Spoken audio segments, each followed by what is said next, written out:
Selama bertahun-tahun, Singapura dikenal sebagai salah satu jangkar stabilitas keuangan di Asia. Reputasi tersebut dibangun bukan dari luas wilayah atau kekayaan sumber daya alam, melainkan dari konsistensi hukum, kepastian regulasi, serta sistem keuangan yang disiplin dan transparan.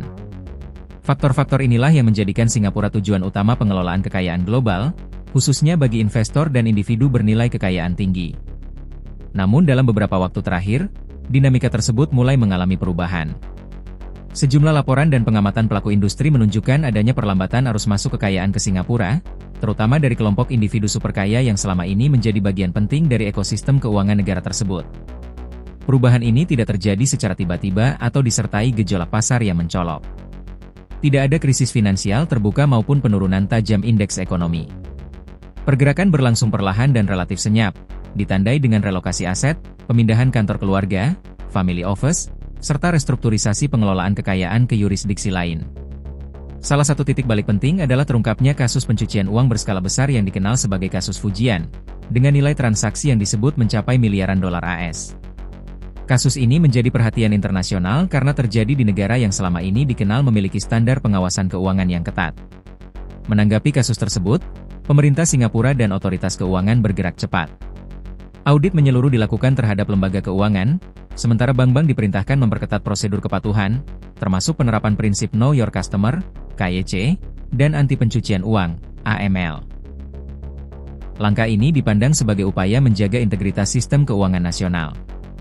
Otoritas menegaskan bahwa stabilitas dan kredibilitas jangka panjang lebih penting dibandingkan mempertahankan arus modal yang berisiko. Namun, kebijakan pengetatan tersebut juga membawa konsekuensi tersendiri bagi hubungan antara lembaga keuangan dan nasabah bernilai tinggi.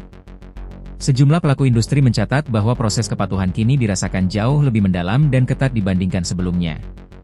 Pemeriksaan tidak hanya mencakup asal-usul dana, tetapi juga struktur kepemilikan, relasi bisnis lintas negara, hingga aktivitas keuangan yang dinilai berisiko. Dalam beberapa kasus, rekening nasabah ditutup sebagai bagian dari penyesuaian kebijakan internal bank. Bagi investor retail, perubahan ini mungkin dipandang sebagai proses administratif biasa.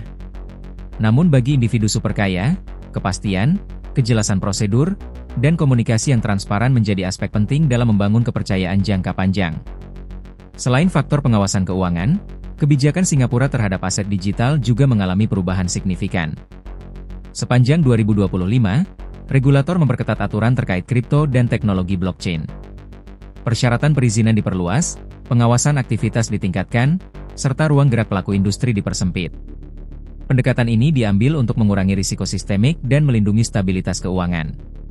Namun di sisi lain, sejumlah investor global menilai kebijakan tersebut membuat Singapura kurang kompetitif dibandingkan yurisdiksi lain yang menawarkan regulasi lebih fleksibel dengan tetap menjaga kepatuhan hukum.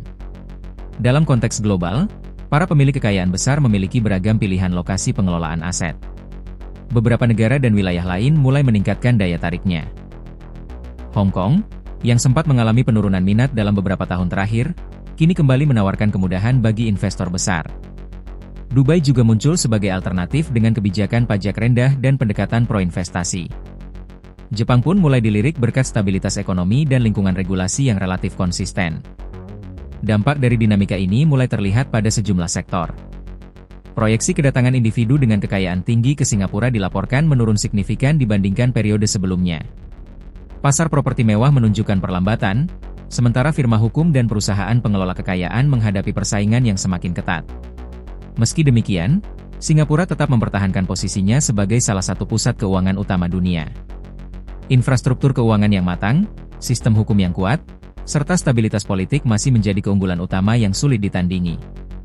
Pemerintah Singapura dihadapkan pada tantangan untuk menjaga keseimbangan antara ketegasan hukum dan daya saing global. Di satu sisi, integritas sistem keuangan merupakan fondasi yang tidak dapat dikompromikan. Di sisi lain, dinamika keuangan internasional menuntut adaptasi agar negara tetap relevan sebagai tujuan investasi jangka panjang. Para analis menilai bahwa fase ini merupakan ujian bagi ketahanan model keuangan Singapura. Keputusan-keputusan kebijakan yang diambil dalam beberapa tahun ke depan akan berperan penting dalam menentukan posisi negara tersebut di peta keuangan global. Bagi masyarakat luas, dinamika ini mungkin terasa jauh dari kehidupan sehari-hari. Namun perubahan arus modal, investasi, dan aktivitas keuangan global pada akhirnya dapat memengaruhi pertumbuhan ekonomi, lapangan kerja, dan sektor-sektor pendukung lainnya. Singapura kini berada di persimpangan strategis. Apakah mampu menemukan keseimbangan baru antara kepatuhan, fleksibilitas, dan kepastian hukum, atau justru menghadapi tantangan yang lebih besar dalam mempertahankan reputasinya sebagai pusat keuangan global, akan sangat bergantung pada arah kebijakan yang diambil ke depan.